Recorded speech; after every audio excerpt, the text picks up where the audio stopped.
Hello,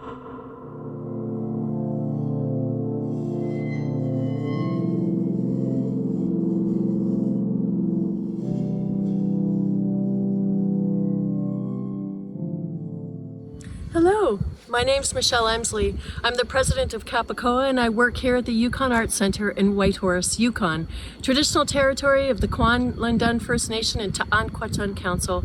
This beautiful snow sculpture was carved for us for World Whale Day Festival. The COVID-19 pandemic has completely disrupted the process for the creation and sharing of transformative artistic expression around the globe. In response, Kapakoa's International Market Development Committee launched this project, Connections, to provide artists and presenters virtual space for exchanging ideas and to develop new networks. Canadians came together virtually with their counterparts from Argentina, Brazil, Chile, Colombia, Denmark, Mexico, Norway, Scotland, and Taiwan. The artists represent a multidisciplinary breadth of work from across Canada and around the globe. As a culmination to the project, we asked each of the artists to produce a 3-minute video to share their practice with hopes for future international exchange. On behalf of Kapakoa, we acknowledge that Connections is supported in part by a contribution from Global Affairs Canada Can Export Association Program and the Department of Canadian Heritage Creative Export Program. And now, let's meet the artists.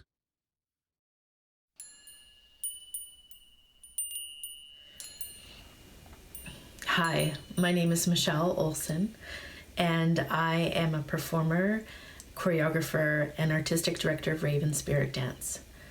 I currently live on the unceded territories of the Squamish, Tsleil-Waututh, and Musqueam First Nations, and in Vancouver, BC, Canada. And I'm from the Trundequichin First Nation, which is up in the Yukon. I'm an Indigenous dance artist, and I create contemporary performance that is rooted in Indigenous worldview.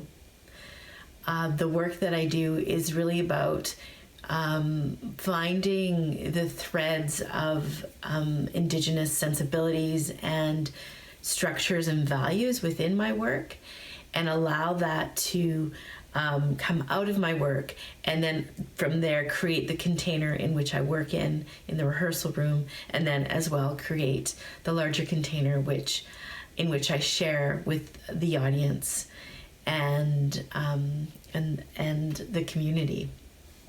I work quite a bit across Canada with other Indigenous artists and Indigenous arts organizations, and I do also am connecting overseas with other Indigenous artists.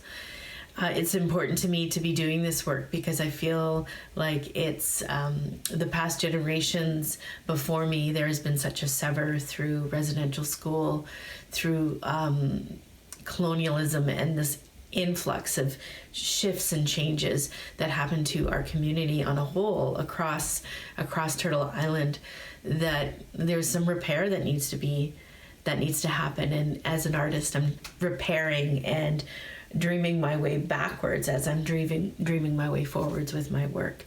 So I'm remembering and then also visioning forward. The pandemic right now has been really challenging for everyone, I'm sure.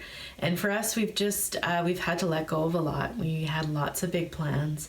We were going to be touring. We were going to Australia. We were going to premiere a show, and we had to all let that go. And in that letting go, we really had to drop into what is important to us as a company, what is important to me as an artist.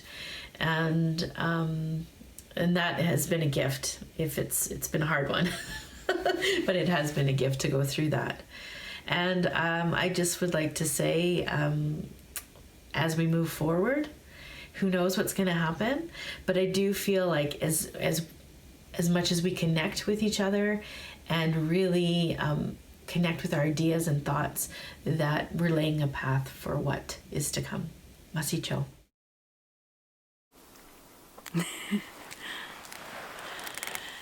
Hi, what a baby. My name is Elisoffe Sara, and I'm a choreographer and director living in Guodegaino. which is a Sami indigenous village in northern Norway. I'm also co-founder of Taitedallo, Sami Artist Collective. Right now I'm here outside my home office. I thought I'd film outside today. It's a beautiful cold day. This is my neighbor's house, and over there is the Kautokeino Alta River. This is a very strange scenario. I don't think I've filmed like this before. In my artistic work, I like to give attention to little things that may seem insignificant and small. Many things and themes in the Sami culture are seen as worthless because of the colonization of Sami. And I often try to bring these things on the surface again, to give them a space in the public through my artwork. And I often focus on the actual tradition and its uniqueness and beauty, rather than the colonization of it. I work in different constellations. Lately I've been working with Sami traditional singers, yoikers, and I also work with lab formats with Chinese dance artists and a community project in Greenland.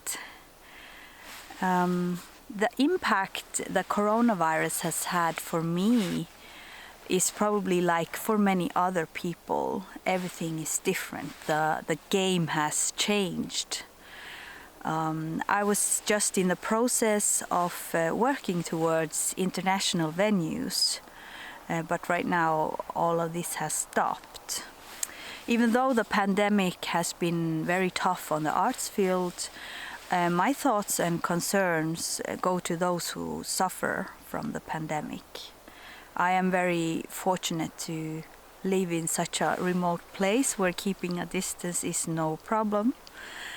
And also in a welfare state as Norway is.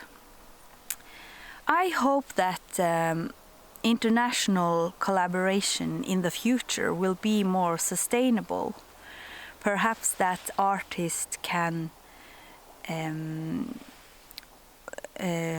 be in areas they travel to in a longer period of time, and also collaborate with local artists. I'm very excited to see what happens next, what is going to happen. So, kiitos. Thank you for listening.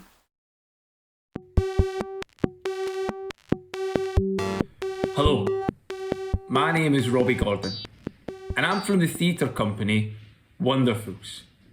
Wonderfuls are a theatre company based in Glasgow, but we tend to work with communities all over Scotland. When I think about what motivates the work of Wonderfuls, I tend to think about three things: people, stories, and communities. Wonderfuls always works with communities in every project we do, whether that be geographical communities or communities of interest.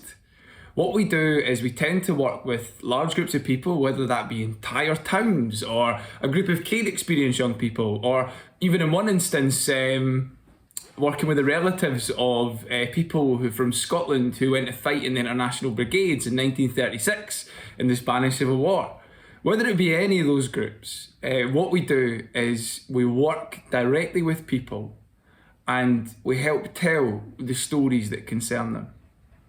What we tend to do is long form investigative journalism style processes, and always include the communities and the people in the process of telling the stories. What form that takes is really quite varied, but predominantly we work in live theatre. Sometimes we have been known to stray into augmented reality installations, sometimes we've done digital archive projects, and quite recently we have done quite a bit of participatory performance as well.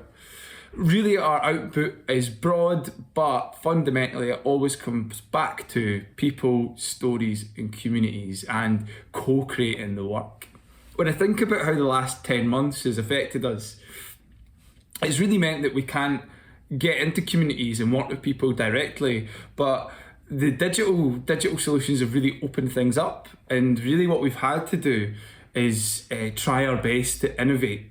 And really what we did is we launched a project called Positive Stories for Negative Times, where we looked at how we could provide a framework to communities of interest, in particular young people, in order for them to continue to make work, tell their stories and go on a process. The companies are from all over the world involved in that project, and that kind of leads me on to talk about the future of international collaboration. I think really the sky's our limit now. Digital has opened up opportunities to work with countries all over the world, and it's really exciting. And I can't wait to see what's next. I'm so grateful to Capicoa for the opportunity to participate on the Columbia Canada cohort and to meet such inspiring arts practitioners and creative minds. As the COVID-19 pandemic began to take hold in March 2020, it was not lost on me that the arts sector, whose very purpose is to gather, create, and heal community, was being shuttered. And so for me, these international exchanges became the antidote to the silence in our theaters, galleries, and studios. These introductory conversations were informative and impactful and rich with ideas. I hope they're the beginning of many international collaborations. We need to continue the discovery and connections, and then support the development of the work that will resonate at home, in our partner country, and inevitably globally.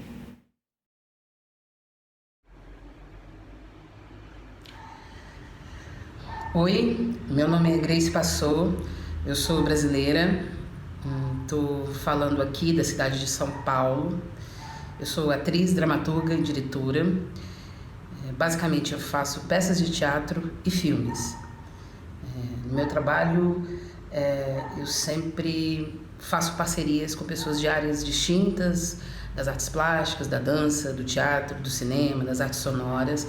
Isso para mim é muito importante. Para mim também é muito importante trabalhar a partir de temas que tocam objetivamente o nosso tempo. Temas que são urgentes do nosso tempo, mesmo que esses temas sejam antigos. Então, para mim, uma das coisas mais importantes é trabalhar a partir de reflexões que estão no coração do nosso tempo. Sobre o intercâmbio, eu espero que ele crie espaço para trocas artistas, para troca entre artistas e espaços efetivos para que os nossos trabalhos artísticos consigam mover pelo mundo.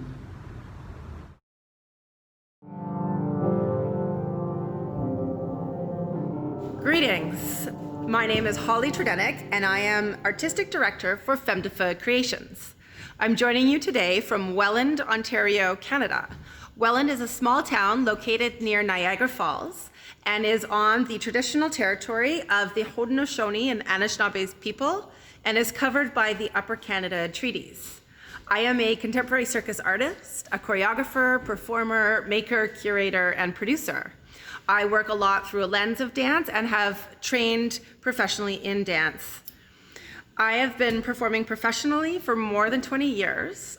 I've worked on everything from short acts to large-scale spectacles, from corporate parties to fringe festival tours, and everything in between.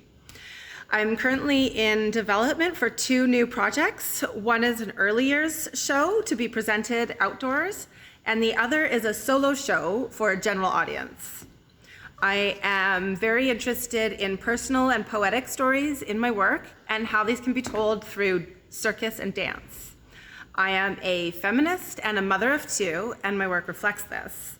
I want to be inspired and to inspire.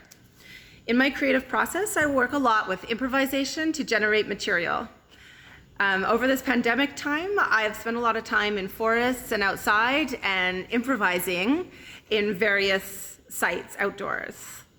As an artist and a maker, I'm very interested in collaboration, and I want to work with people who are curious and willing to take a risk.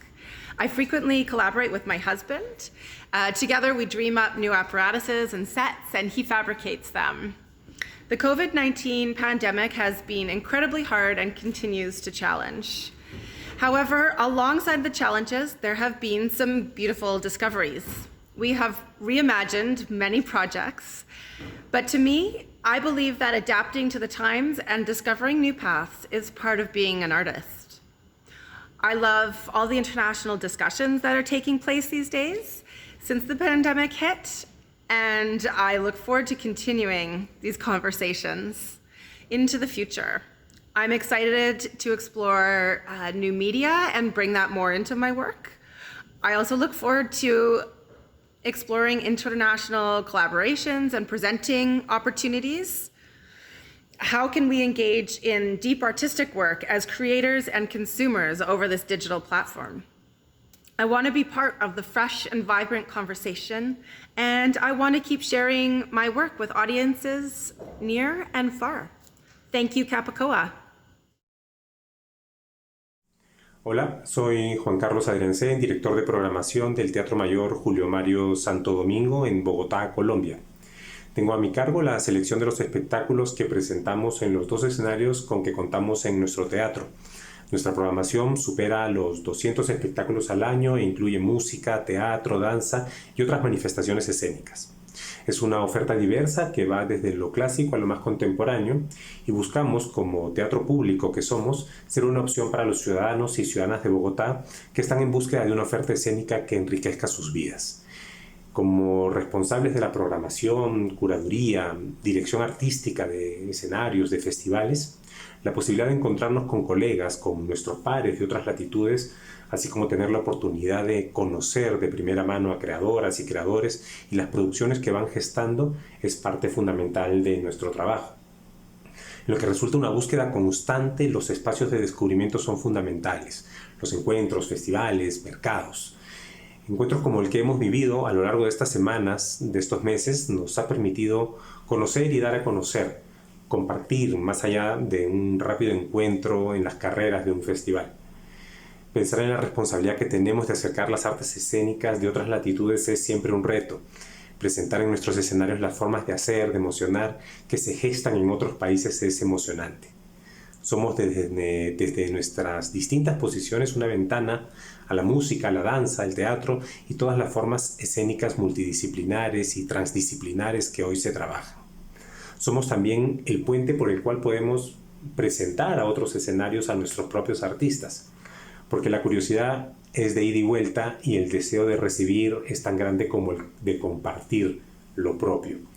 En ese sentido, estos encuentros que hemos vivido resultan especialmente valiosos. Ha sido un trabajo que supone un compartir en condiciones de respeto y de común curiosidad.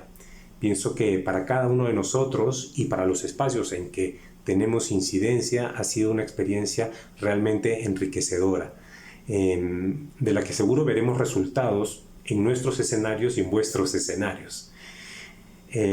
Sobre el futuro, pues el futuro es incierto, lo hemos conversado en nuestras sesiones de trabajo, pero también hemos conversado sobre la importancia de generar certezas desde nuestros lugares de trabajo, así como generar espacios de verdadero intercambio y circulación de nuestros productos escénicos. Los nuevos tiempos vendrán seguro con restricciones económicas cuando hayamos superado las restricciones sanitarias. Y entonces nos tocará establecer seriamente redes que favorezcan nuestro ecosistema, porque si antes teníamos muy claro que el trabajo en cooperación era importante, ahora ese trabajo va a resultar fundamental.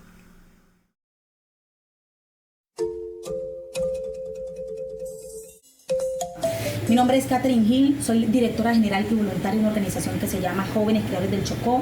El departamento del Chocó es un departamento biogeográfico que tiene un sinnúmero de necesidades básicas insatisfechas y que aparte de eso se posiciona como uno de los departamentos en su ciudad capital, Quito, con uno de los mayores índices de criminalidad. El año pasado cerramos con 145 personas asesinadas, en lo que va de este año llevamos 14 personas asesinadas y el 90% de esas personas asesinadas son adolescentes y jóvenes. Estamos hablando que hay un recrudecimiento muy fuerte de la violencia y que los principales afectados son los adolescentes y jóvenes. Por eso se crea Jóvenes Creadores del Chocó en el año 2008 con el objetivo fundamental de hacer del arte y la cultura entorno protector, con el objetivo fundamental de ofrecer formación artística integral en teatro, en danza tradicional y en danza urbana a niños, niñas, adolescentes y jóvenes que se encuentran en contextos de alta vulnerabilidad. Lo hacemos a través de una escuela que se llama Crearte, que de manera anual ofrece formación artística a 300 niños, niñas, adolescentes y jóvenes, y hoy tenemos un proceso de trabajo a través de compañías. En las diferentes áreas de formación tenemos compañías de teatro, de danza urbana y de danza tradicional y con sus diferentes semilleros. En urbano tenemos 6 semilleros de formación artística. Para nosotros es súper importante esta idea de compañías de la organización. Uno, porque a través de las compañías nosotros podemos hacer las formaciones al interior de la organización. Son los integrantes de la compañía quienes forman a los que hacen parte de los semilleros. Y para nosotros es fundamental que a través de la escuela nosotros podamos, uno, trabajar la transformación del ser. Dos, podamos trabajar el cuerpo como territorio sagrado, ¿no? El respeto por la vida. Que podamos hacer que los adolescentes y jóvenes que antes han afectado en las dinámicas de las comunidades vuelvan a la misma para convertirse en referentes positivos, vuelvan a la misma a reconstruir tejidos sociales. Para nosotros es muy importante también a través de nuestra escuela, nuestras creaciones, lo llamamos la partería creativa de los jóvenes creadores del Chocó. No es cualquier cosa, partería creativa, ¿por qué? Porque analizamos el contexto, porque nos interesa reivindicar los derechos de nuestras comunidades y lo más importante, nos interesa dentro de los parámetros que nosotros consideramos calidad posicionar lo propio, posicionar lo nuestro en el mundo.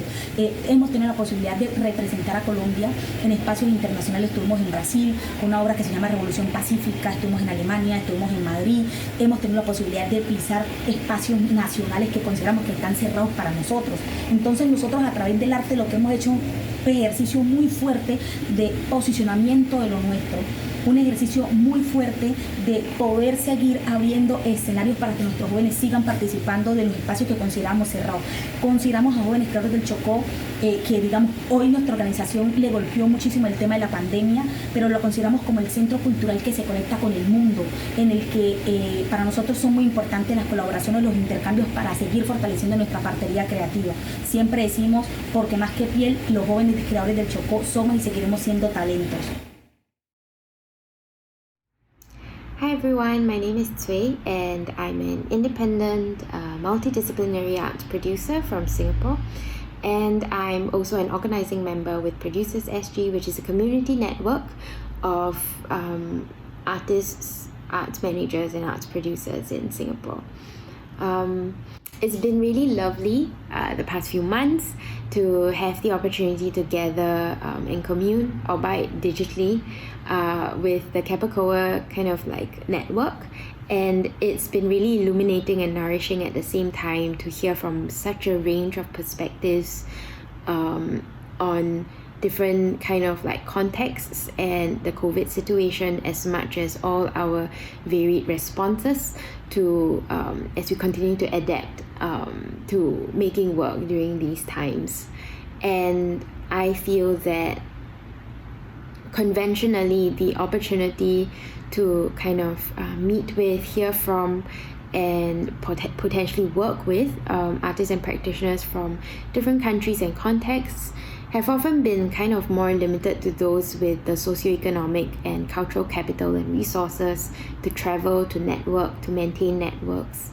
And that has also meant that maybe those with access needs or different access needs, financial and resource constraints, visa limitations, caregiving responsibilities, you know, it has often been harder for such practitioners and artists in these contexts or backgrounds or circumstances to imagine and dream of international collaboration as like a part of their practice or their growth.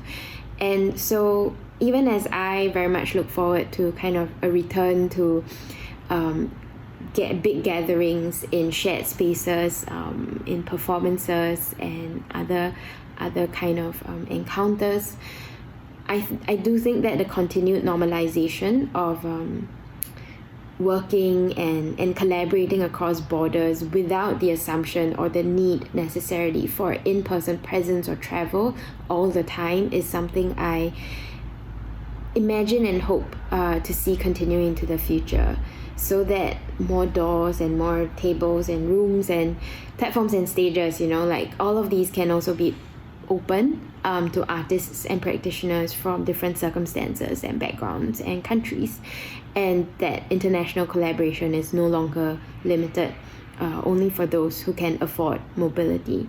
So that's my hope, and as much as my imagination for the future, I do think that it's already happening in many ways, and it's something that I look forward to seeing more of as we continue into 2021 and beyond. Thank you.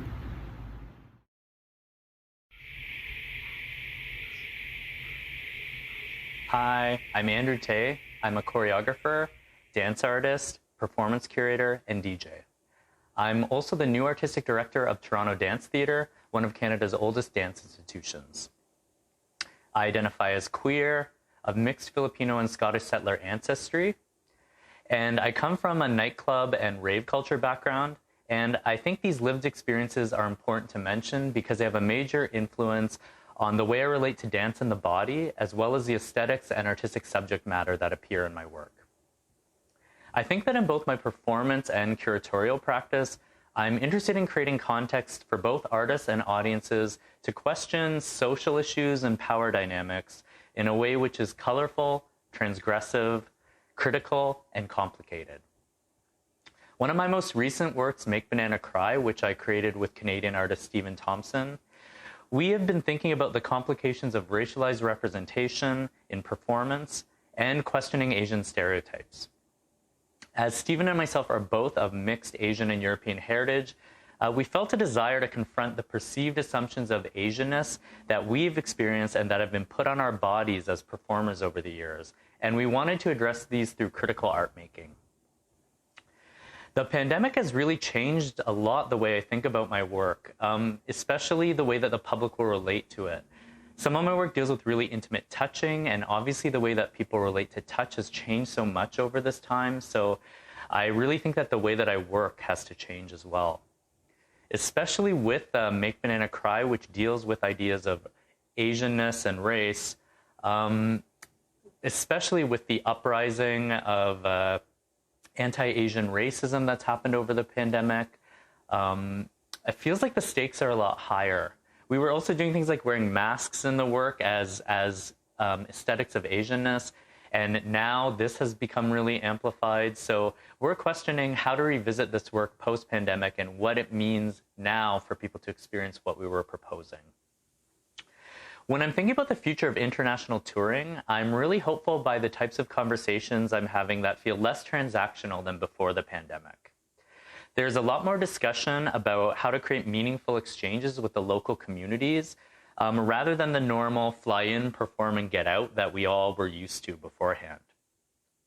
Especially with the kind of work that I do, which approaches challenging and complicated subject matter, it's really hopeful to imagine together how to create the right context for different communities to enter our work, whether it be through conversation, longer stays in the community, offering workshops, or other kinds of interactions. And yeah, as both a performance maker and curator, I'm really questioning how to create these more meaningful exchanges around these important kind of subjects. So I'm really excited that this has opened up a conversation about these kinds of things and that we are starting to think about this more seriously.